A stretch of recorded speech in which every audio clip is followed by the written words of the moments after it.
Hi, I'm Dr. David Reath, and welcome into our kitchen for another episode of Corona Cooking.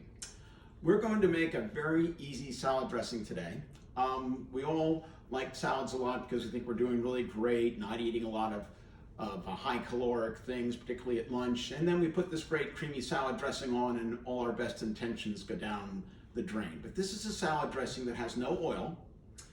It's just herbs, juices, and it's going to be a really great thing to an easy thing to make. Goes really well over a Cobb salad, Mexican salad, something like that. So we start out with 3/4 of a cup of tomato juice. Okay, add to that a 1/4 cup of lime juice, 1/2 cup of cilantro. Just throw it in there. Now, it calls for 1 jalapeno.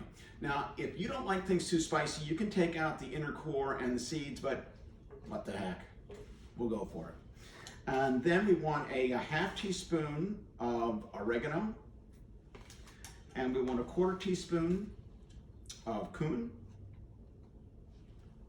and a 1/4 teaspoon of salt.